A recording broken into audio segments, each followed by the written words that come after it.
Hi, my name is Hector Del Castillo, Chief Product Officer at BoldPM, and today's topic is product management in the age of disruption. And today's discussion, we'll be sharing some information regarding what disruption means, and maybe share some things that are going on within industries today. And you may be encountering this as product professionals within your own organizations. Did you know that over 70% of new products being launched have to be withdrawn within 3 years of introduction?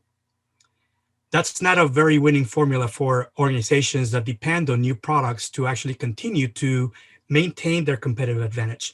And this statistic is not just one industry, it includes many industries, and these are multiple studies that have been published in the last 5 to 7 years. This failure rate of products, as I call it, is not necessarily in the favor of incumbents nor new vendors. If you're a startup, it is extremely hard to actually become a global brand that actually becomes profitable over time. So even as you hear as new companies like Uber and Lyft and Salesforce, any of these companies that are fairly new that now have become global brands, they tend to be the exception, not the norm. And there are many, many failed products and failed companies, a few winners and very few winners. And we're going to talk about why these particular companies set themselves up from the very beginning as startups to actually win in the marketplace. And we're going to talk about specifically how the roles of product management and product marketing both are used by these companies that become winners as they enter markets to actually become global brands very quickly. We're going to share some examples. So first off, understand that disruption is inevitable. It is happening everywhere, and disruption is set to accelerate in the next 50 years. These are all multiple studies, and this actually is a survey, a global survey that was done a couple of years ago by Accenture, and they published this now recently in an article that just came out in MIT Sloan Review, and they're sharing the results of this particular survey. 63% of companies surveyed around the world are experiencing disruption. These are not startups. These are incumbents across industrial sectors. And 44% of companies also highlight that they are susceptible, highly susceptible to future disruption. They're already being pounded today by disruptors, but it's going to get worse before it gets better. So often you need to start looking at this and anticipating what you need to do next. So this particular discussion and today's topic, we're going to focus on answering this question. How do I, as a product professional, guide product teams to ensure our offering is resilient to disruption? And we're going to talk about what resilient means when there's a lot of disruption going on. So here's what we're going to be focusing on. We're going to talk about current situation, expanding more on some of the things that I just talked about, but also talk about why product management is key to ensure that organizations survive disruption that is going to be happening in the next few decades, what disruption means to your offering, and being able to make decisions very quickly and take action in order to ensure that your portfolio is resilient to disruption, whatever that is in the future. And we're going to discuss some key takeaways as well. Of course, we're encouraging everyone to submit questions, comments in the chat, and we're also going to have a Q&A before the end of today's discussion. Current situation. Let's talk about that. And first of all, I actually want to launch a poll first, and I want to ask you to actually answer this particular question. Which of these are you currently seeing within your organization? If this is a select all that apply, which of these are you encountering within your organization today? Are you seeing delayed or lost sales revenue? Are you seeing cancel orders, not only cancel orders, but customers that are canceling anything that they're doing with you, and they're not necessarily coming back anytime soon? Are you seeing changing customer needs and priorities? Are you seeing a changing in dynamics in the way you deal with customers and interactions with customers? Are you seeing delayed or canceled product launches? Are you seeing delayed product milestone events? Are you also dealing with reduced team capacity because of current downsizing? Or are you also seeing new remote collaboration requirements? Are you also maybe seeing supply chain disruptions? If you can respond to the poll, we can actually share some of these things. So I'll give you a few seconds to respond, and we'll see what is going on. So first thing I want you to realize is that any of these things are maybe actually possible, and not just because of COVID-19, but because of disruption. Disruption can actually mean that you're seeing some of these and multiple things, not just one, when your market and your industry is experiencing disruption. Whether disruption is high or low, that's really what you're seeing is you may be seeing more of these more often as you're seeing more and more disruption over time. But often disruption tends to build over time. And it's critical that you start really focusing on understanding how do you remain relevant, especially if you are an incumbent. And incumbent companies may be conglomerates, companies like IBM, companies like GE, Siemens, Samsung, when these are holding companies that have multiple business units and they may be across industrial sectors. But all of these industrial sectors may be actually experiencing disruption today. And COVID-19 is an example of global disruption across industrial sectors, not just one, but multiple sectors. And so for many of you, you're actually seeing not just one of these, but actually a combination of many of these, because some of these may have been already present before COVID-19, but this pandemic made it worse. And so any of these things, 10 different things, maybe a combination of any of these, is what most organizations are experiencing today, regardless of which industrial sector they're in, because this is a global disruption. And we're going to talk about 5 different ways, the 5 different forces that lead to different global disruptions, not just pandemic, but other things. And we're going to discuss what some of these futurists are saying, some of these analysts and experts are saying, you need to prepare for whatever is coming ahead. So let me go ahead and finish the poll and share that these 10 things are basically what's going to be happening regardless of your industry. You need to make sure that your product teams are prepared. Why does product management matter? Well, first of all, product management continues to change. As the company grows, so does the role of product management and also product marketing. Both roles go together. Same product, you have product managers and you may have product marketing managers, and you may have actually multiple titles within your organization that may belong to one or the other function. And often maybe hybrids are both functions and both roles within organizations. Both continue to adapt and grow as the organization grows. And in today's world, there's a lot of consumerization, which means that bargaining power is shifting over to customers, even if those customers are B2B customers. Industrial or a business customers that today, because of a lot of disruptors, now they're looking for more than just standalone products. They want their products to work along everything else that they're already using today with zero integration needed. Zero setup, zero integration, that's the expectation. And they want speed, they want maximum value, and they want ease of use. All of these things are must in today's world. And they expect all of this in their journey to be completely frictionless, which means if they want to try, they want to try immediately. And they want to be able to reap the value and the benefits almost immediately as they begin adopting. And that is often a challenge for most organizations that have complex offerings, and that sometimes the setup, delivery, installation, and provisioning takes some time before they actually get it right. And often they need to show that they are going to be responsive in order to make this experience, the customer journey and the customer experience, a frictionless one, that it provides them an end-to-end solution as they are expecting.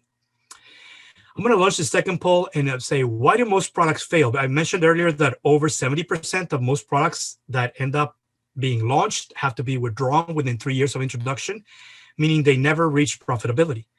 Well, let's talk about why do these failures occur? And to do that, I want to actually launch a different poll and ask if you can respond to this. Which one of these 5 things are you experiencing as a product manager today in your offering, in your product? If you can respond to this poll, I will let you set up. But the common denominator is that any 5 of these things may be reasons as to why your product never reached profitability. Yes, you designed it, you built it, you launched it into market. Those are all costs. And then within 3 years, you're nowhere near to where you thought you were going to achieve as far as revenue or profitability of that product. Why is that?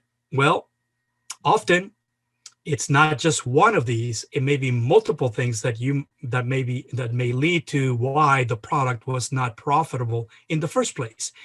And you very quickly realize that as a product manager, your role, if you're in an environment where you're experiencing lots of these failed products, meaning that they have to be withdrawn pretty quickly after being introduced to market, even though you spent a lot of time in designing and building and distributing and launching into market, and you may have a few customers, but not enough customers for you to actually achieve the revenue growth and the profitability that you expected to achieve for that particular product. I'm going to end the poll and just say that all 5 of these, and any combination of these, is exactly why those multiple studies are saying products that were launched have to be pulled off the shelf, so to speak, have to be withdrawn from the market within 3 years of introduction because of any combination of these 5 things, which means that any of these are root causes for why products don't become profitable. Products that become winners don't just create revenue for organizations, they create profit as well. You need to create profitability, and as a product manager, you need to at least assess what is the profitability of your offering, compare it to that of your closest competitors, market by market. If you are doing this right, product management should tell you that it's about improving the profitability of your offering market by market and comparing that, benchmarking across your closest competitors in any market where you're selling. So these are all things that you want to be able to evaluate very, very quickly, even as the product is already being built in preparation for actually launching it into any market. So the one thing that is true is this: achieving a steady flow of successful winners, products that win and continue to create global markets, it's a daunting challenge for most organizations. It's very easy to say, yeah, I want to be like Apple, and extremely hard to execute being like Apple, because Apple doesn't just focus on new product development. They also are a great and a brilliant marketing company. And this is the reason why they become the #1 global brand in the last 10 years. And they're here to stay, not because of one product, but because they are really good at picking winners and making sure that those winners can become bestsellers across global markets. Extremely hard to execute if you're only focusing on new product development. Impossible, I would say, because now you need to not only be great at developing new products and picking the right new products to be building, but also how to maintain them and how to grow not just the revenue, but also grow the profitability of products once they are introduced to market. And often, all of that means that you need to effectively anticipate disruption and anticipate what your competitors are doing and ensure that you keep ahead of the curve. So here's the 7 reasons why most organizations struggle to change product management, because product management is not going to be the same as the company grows.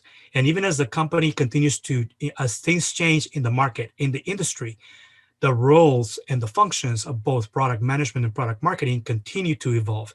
Here's the 7 reasons as to what happens to organizations when they think that it's just a static role. Number 1, most leaders today, most product leaders today are not viewed as effective leaders within, by engineering or development or executives, ... This is just reality. These are studies that have been published in the last 5 years showing that in most organizations, product managers and product marketing managers don't get the they don't get the credit that they reserve for actually leading product development and product and different things, different aspects of product. They're encouraged to think too small. Often they're very tactical, meaning sometimes a product manager is also the product owner, or they may have the title of product management, but really what they're doing is product ownership. Those are two different roles, and one tends to be more tactical. Product management is not just about being tactical, it's about understanding the strategy and figuring out when to adjust your strategy in order to execute and be able to remain viable in the marketplace. And all of these 7 reasons, all the way through, don't usually work with collaborators. And what I mean by collaborators, this is your supply chain. These are your distribution channels. These are external to your company, and you need to have a good, well-built infrastructure platform for your business, which is a business ecosystem that includes the right collaborators on the supply side, suppliers and partners, but also the right collaborators on the demand side, which means distribution channels, not only your sales team, but also other entities that where you're going to help you expand your market as to help your company and your offering grow in the market. Here's an example, GE. Just 3 years ago, GE had problems. And why? They were talking about breaking up GE. How can that be? They've been around for over 100 years, and they have about 10 different business units, and at least 5 of those are global business units, meaning they're globally deployed, and they have billions of dollars in revenue. This includes GE Healthcare, which actually makes best-in-class medical devices. It also includes GE Aerospace, which actually builds engines for companies like Boeing and Airbus. So how can it be that it's going to be that to talk about breaking up GE when they've been around for over 100 years? Well, disruption. And disruption means to them is that it's a combination of things, right? They're seeing now more global competition across every industrial sector where they operate. For each one of the sectors where they operate in, these are global business units. They're seeing more and more competition, not just from one country, but multiple countries. Technology revolution. More and more technology changes, and they're unable to keep up, especially when they have the drag, the anchor of legacy systems, which are hard to evolve because of compliance and regulatory issues in many cases.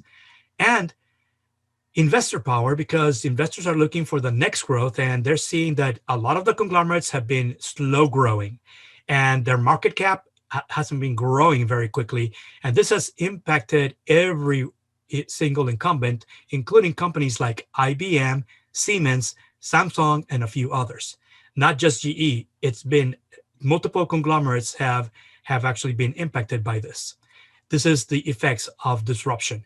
It impacts incumbents, but also other players that are not incumbents, especially when they're trying to figure out how to actually remain relevant in the marketplace. So most vendors don't really focus on understanding, how does this all impact the buying decision? And how does it change? Because there's something that is constant, that is buyer behavior changes over time. It never is a constant.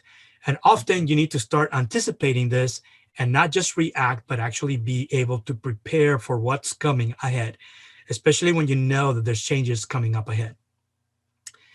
And often it means that you need to really do your better work in understanding what new segments are emerging as other segments are now actually slowing down and actually is becoming smaller and smaller over time, but as new ones emerge. So what disruption means to your product is any of the following. Here's some examples. Just this year, with this COVID-19 pandemic and even before, we actually have been seeing more and more US retailers over the last decade go out of business. And just this year, and this is just the half of this year because it is just up to end of second quarter of 2020, 40 US retailers have entered bankruptcy. And this is not the end. There's probably going to be more than this before the end of the year, but also in the next few years, because as right now we're going into recovery mode, we haven't even hit bottom yet, according to many experts.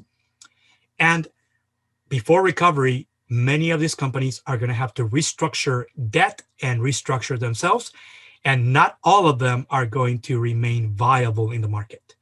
I would expect that out of the 40 US retailers, not all of them are going to actually make it out of bankruptcy. Here's some examples. JCPenney and Neiman Marcus are two brands that are included in these 40 US retailers that enter bankruptcy in the first half of 2020. If you know JCPenney, they've been in trouble for some time. I don't expect them to come out necessarily out of this. And if they remain, they're going to basically go on a fire sale like Sears did, if you followed what happened to Sears last year. And it's going to be a long time because that now they have shrunk, and trying to remain valuable and keep their competitive advantage in the market, trying to regain back to where they were before, is going to be close to impossible. This just happens to other companies. Think about what happened to Research in Motion BlackBerry. Yes, they're still around, and the people are saying that now they may be coming back, but they're nowhere close to where they were 5-7 years ago. And because they failed to actually anticipate the disruption of smartphones like the iPhone and the Samsung Galaxy smartphones, BlackBerry just went away and they shrunk, and they haven't come back yet. So disruption can impact not just small businesses, it can impact incumbents, multi-billion-dollar companies, similar to IBM, similar to GE, similar to Siemens, and others that are also having these challenges of disruption.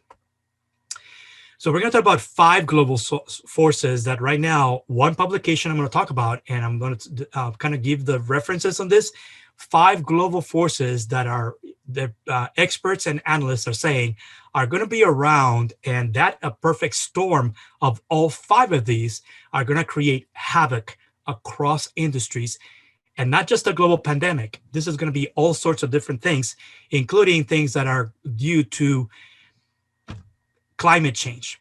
And we're going to have to basically prepare for that. So number 1 force is urbanization. What do I mean by urbanization? Today's highest growth rates are not in the OECD countries. They're not in the top 60 industrial nations. They're actually in the Asia Pacific. Southeast Asia is growing faster than anywhere else around the planet. This is not just China. This is all the neighbors in that Southeast Asia. They're growing much faster, and today's fastest growing cities are all in the South Asia region, and that's where the majority of new customers are growing. Whereas everybody else is already growing at a very slow rate, including US and all the 60 top Western industrialized nations. The highest growth rate today is not just China, it is in the Southeast Asia region, and 440 cities are not in these regions, in the regions that of Latin America or the American continent, nor Europe. These are somewhere else. So what are we doing to actually reach out to those new customers? Because those where the fastest growing populations are today. If you're not entering that market, if you don't have a presence in the South Asian region, your growth is going to be right hinging on retaining, as retention is going to be much harder now that you have a lot more competition entering in your markets if you are operating outside of the regions that are growing faster than the regions where you're operating today.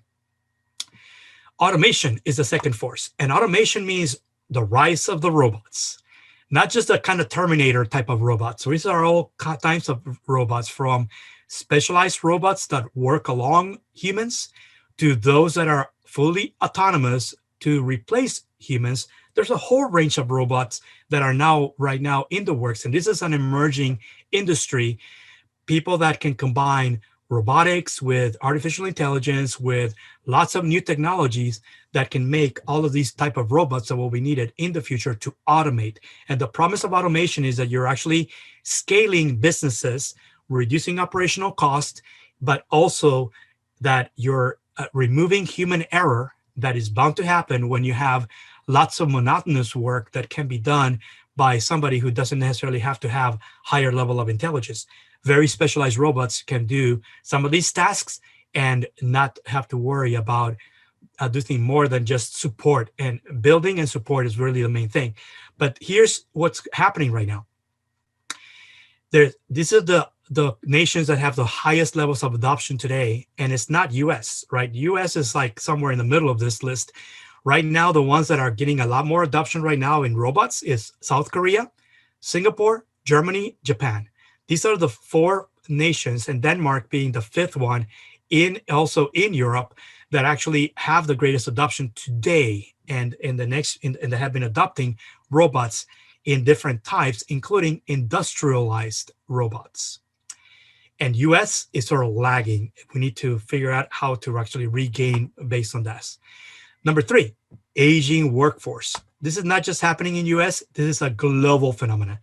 Not only does Japan have the highest average age, meaning they have lots of, a major portion of the population is older, meaning seniors and above. US is also, the senior population in US is rising. It's going to continue to rise at least through 2030 or 2035. And now their needs are changing. This is a rising segment that is happening everywhere around the world. And they have special challenges because as people are entering retirement, they have fixed income. They are going to have more, they're going to have to consume more healthcare services as everybody's living longer. And all of these things have to be done in a way that can be afforded by these segments that are going to be on fixed income because of their retirement. All of these things are things. And this is pre-COVID-19. Up till about 2018, 2019, people that are over 75 years of age across markets, across countries, are spending more and more. So as people are entering retirement, they're not just staying at home, right? They're traveling more, or at least they were before COVID-19. All of this, yes, it's momentarily been stunted because of COVID-19, but this is the trend. Expect this to be the next normal, that seniors are going to be traveling even as they are already retired, or maybe they're just working on a part-time basis because they're not interested in necessarily being employed full-time, because they're actually enjoying their freedom, being able to actually be able to travel and spend some time with either family, friends, or doing the things that they want to do. Number 4, global connections. And global connections is basically part of what caused this global pandemic, because now the world is interconnected. At some point, you're saying, how long does it take to get halfway around the planet from where I'm from? No more than maybe 14 hours of flight. Maybe, yes, 12 to 14 hour time lag, but you can get there within 14 hours, no matter what part of the world you can get, even if it's halfway around the world from where you're at. And that is the phenomenon of global connectivity, that more and more markets and industries have become globalized for the last 30 years or so. And if there's a major disconnect, now there's disruption, not just in one market, but across markets. This is what happened with COVID-19. COVID-19 ensured that, global supply chains stopped. And that meant that you only had so much inventory, and then you had to basically take in orders. If you had that ability to take in orders, if you had demand, but you could not fulfill those orders because your supply chain was stopped, right? It was interrupted. And often this interruption may be actually a few months before you can actually get it going back up. All of this is things that happened. Another way that this global connectivity enabled this pandemic, does anybody know how many people travel between China and US in the time that we knew that there was already something going on in China, and we still allowed people to travel in? Didn't know if they were infected because many of them, may have been asymptomatic. since on the average, 40% of the population is asymptomatic. And asymptomatic doesn't mean that you're not able to spread. You can spread, you can become a super spreader. You're just not showing any symptoms. So how do you stop the things that are invisible? It's impossible unless you have a way to test before you allow people to come in. The failure of us being able to stop people, no matter whether they came direct or through a second or third airport somewhere else and they entered, it was estimated so far that about 500,000 people travel between China and US in just a period of 2 months before actually travel bans were implemented. So all of this is what happened. This is just one example, but this happened everywhere in the world, right? Number 5, inequality. And what I mean by inequality, I mean economic inequality, right? Here's the statistics. Financial inequality is rampant. This was before pre-COVID-19, and trying to fix it, it's going to be a few decades because all of this is going to have to be figured out by working together. It's not just one country, it's many countries where inequality, economic inequality is high. Guess where US is? We're number 1. And that's not a good metric for us, right? US having the highest level of inequality compared to any other industrialized nation is a bad sign. People talk about like, why can't we agree as US citizens on the right things to do? Guess what? Because of this. The rich want to remain rich, and the poor are getting poorer, and the middle class is being torn apart. And most of them are shifting towards the poverty level, not the getting more rich. That's what's happening in US, and it's been happening for the last at least 30 years or so. So how do you stop that, and how long will it take before this can be turned around? Does anybody know? There are indices that you can actually start tracking to see how are we doing.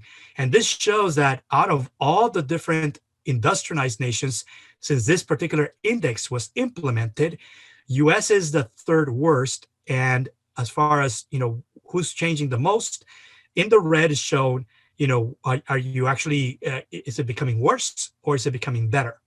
The only countries that are right now trying, looking to improve this so far are Greece and Turkey because of current transformation across the entire economic system.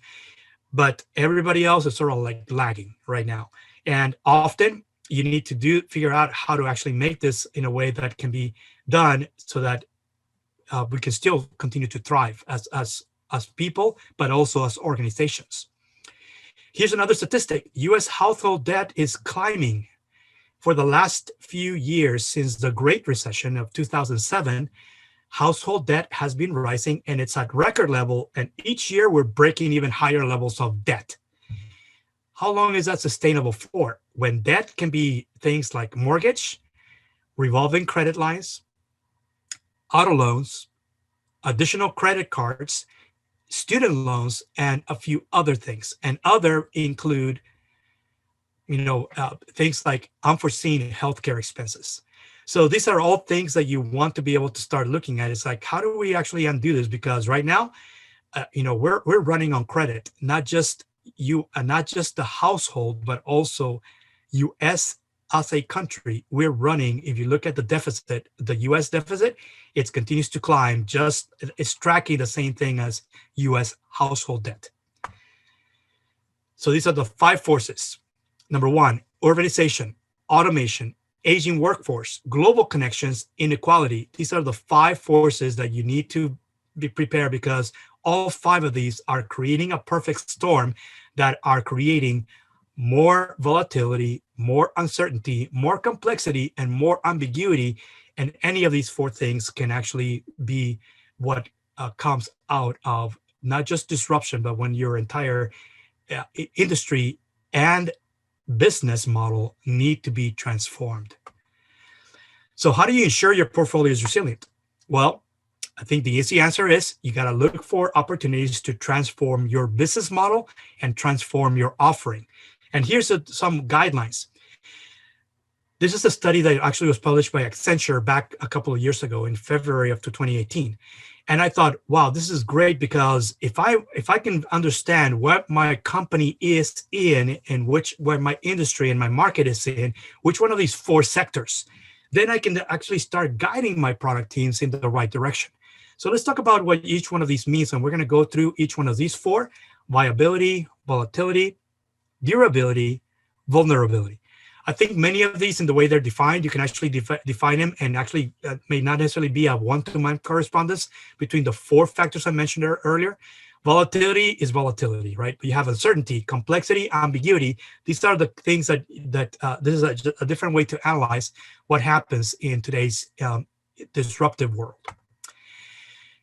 In the same publication, there's also an index that actually measures which of these four quadrants your entire industry is. And this can apply to your market. So this can be North America, for example, and looked at software, for example, is in the viability model, right? So software companies and software publishers are here. Publishers of books, book publishers are here, and not just book publishers, but also media publishers. So Audible, podcasting, those kinds of things, these are media publishers, are here also in viability. So software publishers and media publishers are in the viability mode. Volatility, you can have things like banks, financial services. Durability, you can see life science and some tires and rubber and some of these things that require going from raw material to being to processed materials that can still be going to larger systems or structures. Vulnerability, you can have things like healthcare distributors. These are the payers and the pharmacies and the doctor offices, in addition to other types of insurance products. These are all the different ways that you can actually see where you find your industry, and you can say, which quadrant am I in? And now it's a matter of figuring out what are the best approaches to dealing with whatever type of disruption you're most likely dealing with in the next few decades. Just to say, the best defense when you're being disrupted is to have a bold offensive. And offensive means you're not looking to just retain customers. You're looking to retain customers, but also acquire new customers. That is an offensive strategy. It's not just about building products for the sake of building products to retain customers. It's about acquiring new customers. And this is where you need to have the product marketing piece, because retention tactics are completely different than acquisition when it means customer acquisition. And if you understand marketing, the hardest thing to achieve is to acquire customers, especially where you're in a more and more competitive market. The more competition, the harder it is to acquire customers, because just product development alone and building more products is not enough to actually acquire customers. You also need to ensure that you're clearly communicating your unique value proposition in the market by market, segment by segment, in order to acquire customers. So you really need to start focusing and sharpening your product marketing skills, is what I'm saying, to achieve an offensive tactic. Now, there are four offensive tactics. We're going to talk about how each one of these four play into any of these four sectors that I spoke about earlier. 4 means that to deal with viability, volatility, transform the durability, vulnerability, these are the things. We're going to talk about what does it mean to grow the core? What does it mean to pivot wisely? What does it mean to transform the core? And what does it mean to scale the new? These are all depending on which of these four quadrants, based on that chart I showed earlier, that where you had your industry and then figure out which of these four quadrants your industry is in as far as disruption. So viability, you want to grow the core. And viability means growing the core means you include new and maybe reborn, reinvented industries. And there's a lot of reinvention going on right now because of Internet of Things, right? Technological breakthroughs are enabling reinvention of industries that typically have been stagnant for a while, like construction. Sources of competitive advantage are often short-lived, and companies in this period need to embrace actions that keep them in a constant state of innovation. And what does it mean? Well, Amazon started as an e-commerce, right? And 0 retail locations up until about 5 years ago. And what they've done to actually start really testing their retail model and really explore to see how they can actually become a leader in retail, they actually acquired Whole Foods. This was done about 2 years ago. And this was an attempt to not only in parallel, today, Amazon is not only testing how to sell more of the Amazon products they offer online to Whole Foods market, but also testing like the Amazon Go Store and the different types of retail locations that they're now starting to beta test in North America, US specifically, so that as soon as they start looking at what's actually going to be creating the next level of retail, they're going to start expanding that business. So going from e-commerce to retail is basically what Amazon is doing to grow the core, because for them it's not about changing what they're selling. It's about where they're selling it, right? Place is part of what they're doing here, because now they're going into brick and mortar locations to offer and expand the market to those of us that are still looking to buy certain product categories at a retail location. Transform the core for durability. And what this means is that if you're durability mode, you're actually looking at becoming more efficient. You're in a mature industry. So things like energy, like healthcare, insurance, these are all things that are part of immature industries. Companies in this period need to proactively transform their core. And so for utility companies, it's about going from using burning fossil fuels to generate electricity, to now going into doing more renewable energy and looking for sources of renewable energy and building more of those renewable farms, whereas solar, wind, or whatever, those are different things that they need to start now looking in order to transform the core and start their dependence on fossil fuel to generate electricity. These are all things that examples. Here's an example in automotive. Audi, the automotive industry, is reinventing their manufacturing process of Audi vehicles. Not just cars, but all the Audi vehicles that they're producing. And actually, Audi is out of Germany, so they're doing a lot of this reinvention in Germany in order to actually start continuing to expand their market, as they are a global brand already. A similar example is I can talk about Tesla. And Tesla, in their Model 3 implementation, they're actually doing exactly the same thing as Audi. So most people think that coming out with a Model 3 is easy. Well, yes, it was, but making it manufacture in a way that you're fully automated, more automated than ever before, than any other automotive assembly line is today, whether you're a Ford or a Toyota or a Honda that has an electric vehicle, your own type of electric vehicle. Tesla is reinventing the way it's manufacturing its Tesla Model 3 in order to make sure that they reduce the cost, the price, but still remain profitable in selling it to a larger market that can afford a Model 3. That's what Tesla is also doing, very similar things to what Audi is doing. And in automotive, most of the major brands are doing exactly the same. Not just Tesla and Audi, but everybody who wants to remain relevant is doing exactly the same. They're reinventing their manufacturing processes in order for them to start to continue selling and automating more and more of their entire manufacturing processes. Vulnerability means you need to scale the new. It means incumbents benefit from continued presence of high barriers of entry. Well, high barriers of entry don't mean anything, because if you're looking at airlines, more and more airlines have entered in the last few years and few decades than ever before. And it's a matter of figuring out, okay, what do you do when now your entire demand has gone down to like depression levels, and how soon before you start seeing recovery?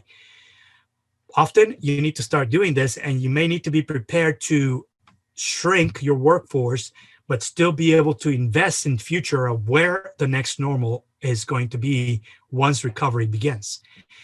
Here's an example in financial services. A bank in Australia is actually now OEM and created their own wearable device. So similar to a Fitbit or an iWatch, this is a watch that it also serves as a payment system, because that payment system is already an application that is built in to this watch. And this is the way that their customers in the future can pay electronically instead of using somebody else's electronic payment system. And they can introduce not just a payment system, but a mobile wallet that is part of a wearable, which in this case, the wearable is a watch, not a phone. So this is what this particular bank is doing, that is part of scaling the new.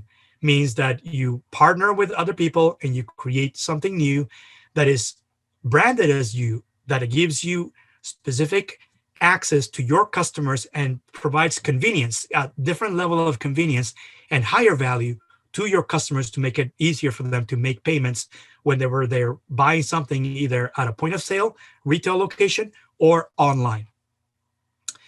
Volatility, pivot wisely, means that you have previously strong barriers that had now been eroded. They've been removed or eroded. And rather than simply abandoning the core, now you need to start pivoting your entire business model. In many organizations, you need to start looking at how do you start refreshing, reinventing, not your product portfolio, but the way you sell your product portfolio in any market. That means you evolve your business model and figuring out how to produce not just one, but multiple revenue streams and different types of revenue streams from each and every product in your portfolio in the way you move forward. Maersk is a Danish conglomerate that has been impacted very similarly, and now they're working on shedding, they're spinning off many of these ones that are now looking at declining sales, or maturity means very slow growth or negative growth in the next few decades.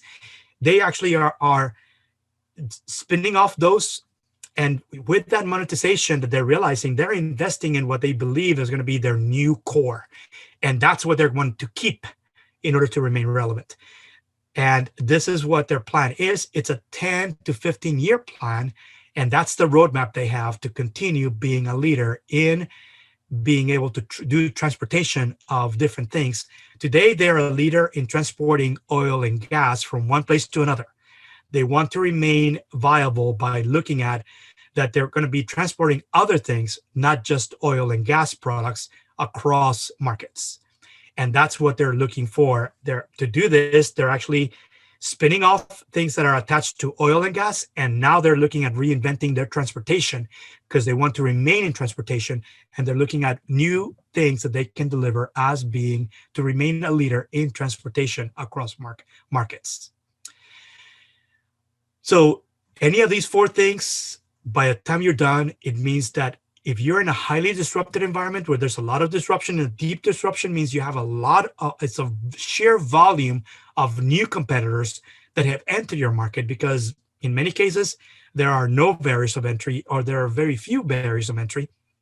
And it means that you need to now transform your business model, and not necessarily your product line, but in some cases, you might need to shrink your product line and keep only your cash cow and your star products, and prune everything else from your core product portfolio.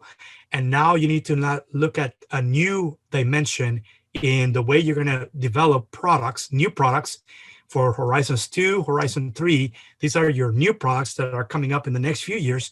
You need to actually start transforming the business model and then prune your portfolio both, in order to look at your next opportunity for actually investing for the future of your portfolio.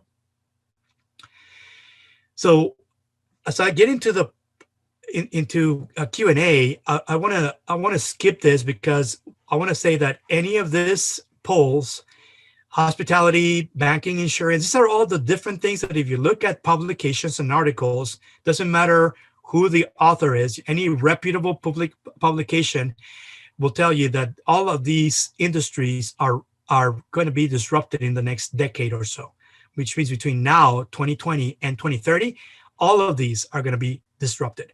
Hospitality has already been disrupted by the pandemic, right? They're at depression level today. very few people are right now traveling internationally or even traveling domestically, especially with COVID-19 still being prevalent. And I think it's going to be maybe a decade or so before hospitality, this includes airlines, hotels, rental agencies, car rental agencies, all of these things that are associated with travel and tourism, before they recover, they will probably be another 10 to 15 years before they see recovery. And many of the current incumbents may not survive. So 7 reasons, we kind of talked about all these 7 reasons. It's just kind of a summary of the 7 reasons why product management and product marketing must continue to evolve. And it is those organizations that fail to evolve these two functions that are critical for their growth that are going to not make it, meaning they're maybe entering bankruptcy and not come out of bankruptcy because they're going to become insolvent at some point. This is exactly what has happened to many of these companies that I mentioned earlier today. And the 5 global forces that you need to be aware of are going to be here for at least another 5 decades, at least through the middle of the century, of this 21st century. These 5 forces are going to continue to evolve in different ways, and they're going to cause havoc across industries and across markets.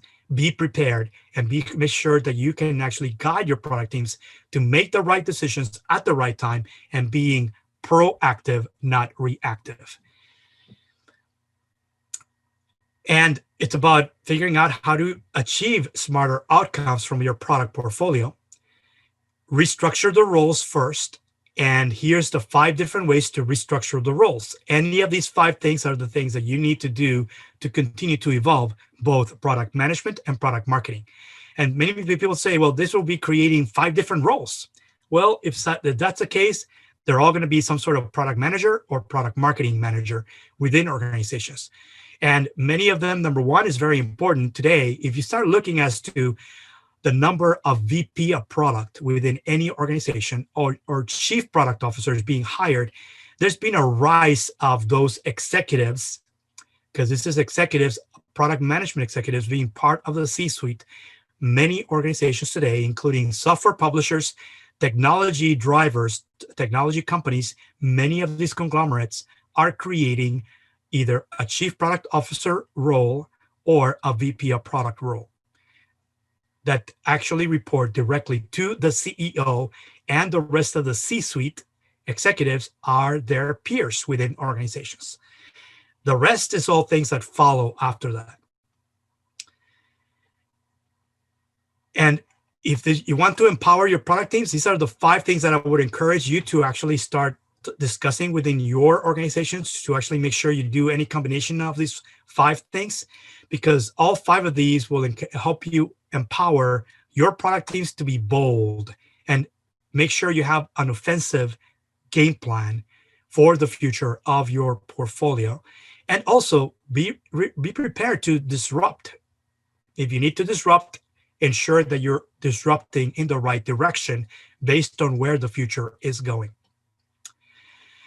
So as we get into Q&A, I want to encourage you to submit any questions, or you can interrupt me via the chat, via audio as well. I want to talk to you a little more about BoldPM Academy. It's a series of live online workshops that we're introducing, and there's more information here. I actually shared this URL on the chat earlier today, and just make sure that you can actually view some of the coming up workshops that we've already announced that are starting later in November and December. And we're going to be adding a few more, so let us know which ones you're most interested in. Also, if you want to boost your leadership and product management, product marketing management skills, reach out to me, and you can reach out via email to this email. Let me know what topics you're interested in, and I'll make sure to be adding those topics to future workshops that we're introducing starting this month.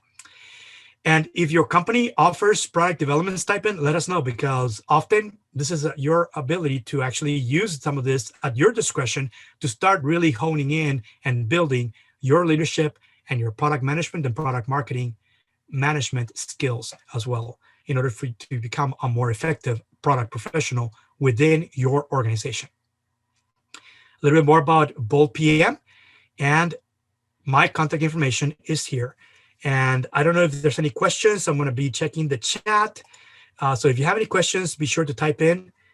And if you have questions, I can now, at this point, wait for any questions if you have any questions regarding the information. And as we're waiting for questions, I want to highlight, I'm going to be sharing the entire slide deck that I shared today and I'm going to be putting this on a post-event page. So I'll be sending out a link to that. It will also include the video of today's discussion, which will be also part of today. So are there any questions? Oh, one thing I also get asked is, where do I find these things? In the post-event page, you will also have a list of references that I actually used to actually create this entire content for today's slide deck.